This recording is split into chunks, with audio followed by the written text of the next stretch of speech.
कुठल्याही मार्गाने हरवू शकणार नाही. कपटाने नाही, नियमाने नाही, बळानेही नाही. पण मग यात तुळजाईचा संबंध कुठे आला? हा करार धनाजीनं तुळजाईच्या नावानं केलाय. तिच्या नावानं हे वचन त्यानं दिलंय. असं आहे होय. आत्ता आलं लक्षात. एखादा खरा भक्त देवाच्या नावाने शब्द देतो तेव्हा त्या शब्दाची ताकद देवालाही मान्य करावी लागते. जसं की महादेवांच्या नावाने मी दिलेल्या शब्दाचं दायित्व प्रत्यक्ष महादेवांवरही येतं. म्हणूनच मी त्याच्याशी लढून त्याचा अंत करू शकत नाही. जोपर्यंत धनाजी आपल्याला सापडत नाही तोपर्यंत आपण मदाला हरवू शकत नाही, असंच ना? हो. पण धनाजी आहे कुठे? मला नाही माहित. मत तर स्पष्टच म्हणाला की तो अशा कुठल्या तरी ठिकाणी आहे जिथून तुम्ही त्याला शोधून काढू शकत नाही आणि तोही तुमच्या बरोबर येऊ शकत नाही. अरे देवा, मग आता त्याला कसं शोधायचं? तेच तर कळत नाहीये. चला, मला निघायला हवं. संध्याकाळ झाली.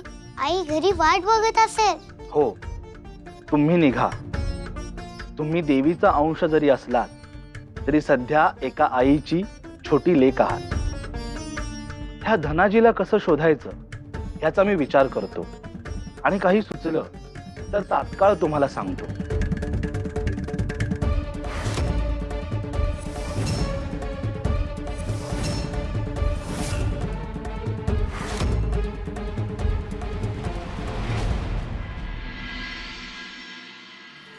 गंगाई, बघा तुम्ही बाजू घेताना व तिची. एवढी रात्र झाली आता तरी बी तिचा पत्त्या नाही. अगं ती हिथच कुठतरी काय. काही सांगू नका. खेळायला जरी गेली असेल तरी बी एवढा येळ कुणी घराच्या बाहेर राहतं वय. अगं तसं नाही, पण तू काहीतरी काम सांग. काही बी काम सांगितलं नव्हतं म्या.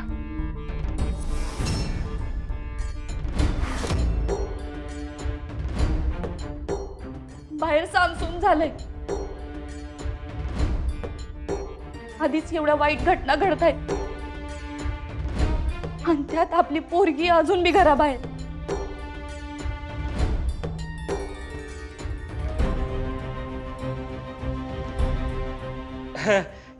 अगं घरातच होती कुठेतरी ती.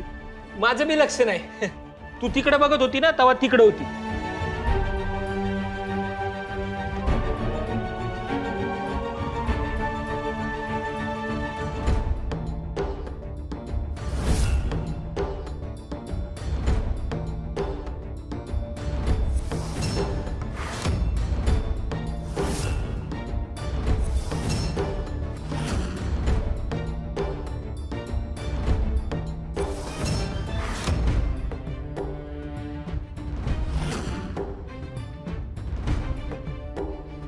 तू उगाच चिडत असत. कळतंय मला समज.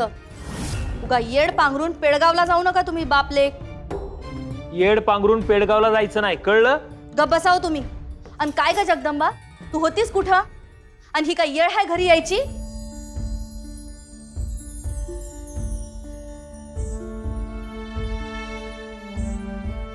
ये ना.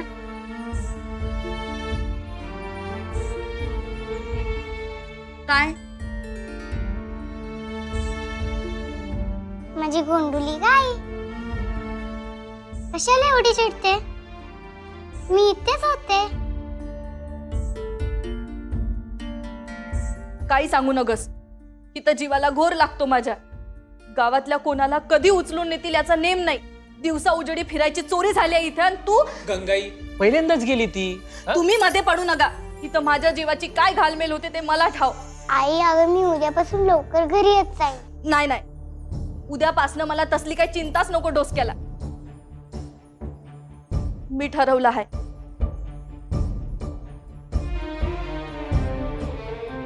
तुला दुसऱ्या गावाला पाठवून द्यायचं. दुसऱ्या गावाला? वय, तुझे काका राहतात ना त्या गावाला. उद्या हे तुला सोडून येतील. आई, अगं कशाला? मला नाही जायचं तिकडे. जावं लागेल. गंगाई, अगं तिथं कटाळून जाईल ती बिचारी. इथं आपल्या बरोबर राहिली ना. आपल्या बरोबर राहून ही आपलंच ऐकत नाही म्हणूनच मी हे ठरवलंय. हा पण आणि यात आता काय बी बदल होणार नाही. मी नाही जाणार तुम्हाला सोडून. मी तुला पाठवणार म्हणजे पाठवणारच. मी जाणार नाही म्हणजे नाही. बघितलं कशी हट्टी नागव झाली आहे ही पोरगी. तुम्ही हे तिचे असे लाड करताना पाठीशी घालताना त्याचे परिणाम आहेत हे. उद्या कशी जात नाही मी बी बघतेच हिला. गंगाई अग कठीण आहे. माय लेकी दोघी माघार घ्यायला तयार. अवघड आहे सगळं.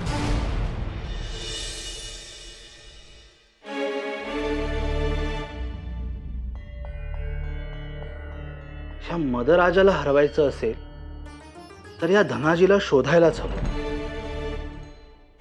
पण कसं शोधावं, कुठे शोधावं,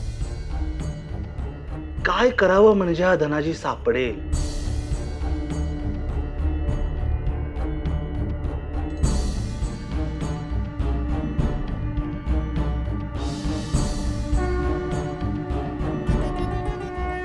वा वा वा नंदी महाराज, काय छान सुचलंय तुम्हाला. आता तो धनाजी नक्की सापडेल.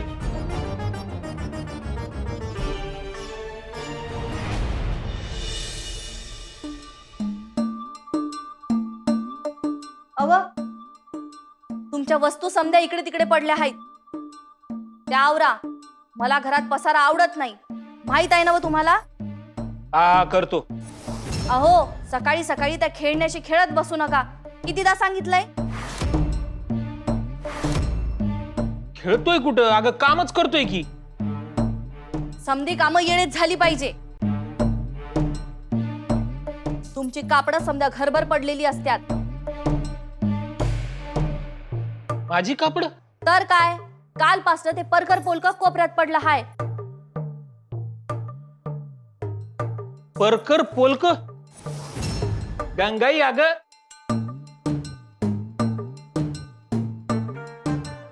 हा आता आलं लक्षात.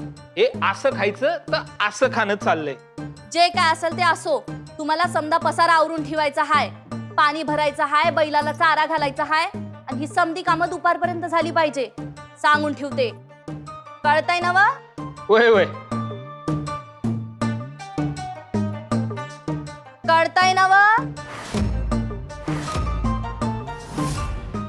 बाबा, माझी समधी कामं वेळेतच करत असते मी. तुमचा स्वयंपाक होईपर्यंत सांगितलेले कामं होतील. माझं स्वयंपाक हा हा हा. आणि न सांगता घराबाहेर गेलेला खपायचं नाही मला. सांगा तिला. मी पण नेहमी सांगूनच जाते. सांगा तिला. उगा कोणाशी वाद घालायचा नाही. सांगा तिला. कारण नसताना मी वादच घालत नाही. सांगा तिला. आणि अंधार पडल्यावर ए बायांनो, तुम्ही एकमेकींशी भांडताय, मधल्या मध्ये माझं भरीत कशाला करताय. जे काय ते समोरासमोर येऊन बोलून घ्या बरं. या इकडं.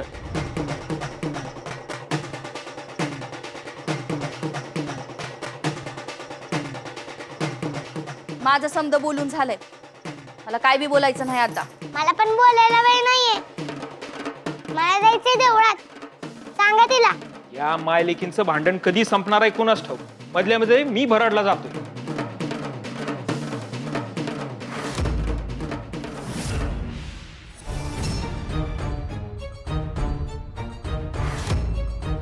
सुंदरे, अगं सुंदरे, बाहेर ये की लवकर. सुंदरे. अहो काय झालं, कशा पाय ओरडताय. अगं गावातल्या आणि दोघा माणसांना गुलाम बनवून घेऊन चालल्यात ती मदराची माणसं. हे बघ. अहो त्यात काय नवीन हाय. असंच समजा गाव हळूहळू त्याचा गुलाम होणार आहे. अहो तसं बी या दोघांची नावं मीच दिली होती. काय. नाहीतर काय, तुम्ही नसताना ज्यांनी ज्यांनी माझा छळ केला का नाही, त्यात ही दोघं बी होती. एका पैशाची मदत केली नाही कधी. चांगली अद्दल घडू देत. आता जो कोणी गावात माझ्याशी वाकड्यात शिरल त्याची अशीच गत होईल. माझ्याशी उलटून बोलायची हिम्मत बी नाही झाली पाहिजे कुणाची. अगं काय हे तुझं बोलणं आणि वागणं. किती अहंकार करशील. मला अक्कल शिकवायची गरज नाही. आतापर्यंत गावात लई भोगलंय मी. आता त्याची परतफेड करायची एक संधी मिळते तर ती सोडायची नाही आहे मला. आता पुढचं नाव कुणाचं असेल याचा मी विचार करते.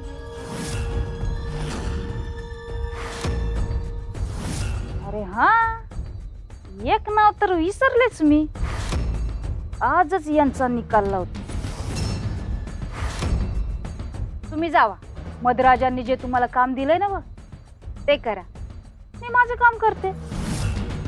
आता गावात लई मजा येणार हाय. अरे सोडा की आम्हासनी. मला देवीचं दर्शन घ्यायचं आहे. आम्ही आमच्या देवीचं दर्शन घ्यायचं नाही व्हय? हा? अरे असं का करायला सारे? अहो, मला आतमध्ये जाऊ द्या. आम्हाला आमच्या देवीचं दर्शन घ्यायचं आहे. अहो, सोडा की आतमध्ये. लागलोय मंदिरात. काय झालं? देऊळ का बंद आहे? अगं बघ ना जगदंबे, या मला आतमध्ये जाऊ दिना झाल्यात. वय आम्ही सकाळपासून इथं देवीच्या दर्शनासाठी थांबलोय, तर ही म्हणतात देवी आईचं दर्शन घ्यायचं असेल तर पहिला कर भरावा लागल. देवळात जायला कर कसला? आणि तुम्ही कोण कर भरायला लावणार आहे? आम्ही नाही, मधराजानं कर लावलाय देवळात येण्यासाठी. आणि आजपासनं कुणाला बी देवळात येऊन देवीचं दर्शन घ्यायचं असेल तर कर भरावाच लागल. अरे काय बोलतोयस तू मेंगाजी? आधीची माणसं कर्ज वसुली करण्यासाठी सगळ्यांच्या मागे लागल्यात. घरातलं अन्नधान्य, सोनं नाणं समजा उचलून न्यायला लागल्यात. वय आता अंगावरती आमच्या ही कापडी एवढी राहिल्यात. आता देवीच्या दर्शनाला बी कुठनं कर द्यायचं आम्ही? देवी आईवर सगळ्यांचा हक्क आहे. तुम्ही असा कर लावू शकत नाही. हा, हे बघा, ही देवळाची जमीन आधी धनाजीरावांची होती, पण आता ही मधराजांची झाली आहे. त्यामुळे हे देऊळ त्यांचं आहे. देऊळ त्यांच्या मालकीचा झाला असेल, पण देवी आई कुणाच्या मालकीची असते का? ती तर तिच्या भक्तांची असते. जा बघा जरा गाभारा उघडून. तुळजाई मधराजांच्या खरंच मालकीत राहिली आहे की? आता ती कुठे जाणार? गाभाऱ्यातच असणार की. तेच तर म्हणतेय. आधी बघा तर खरं.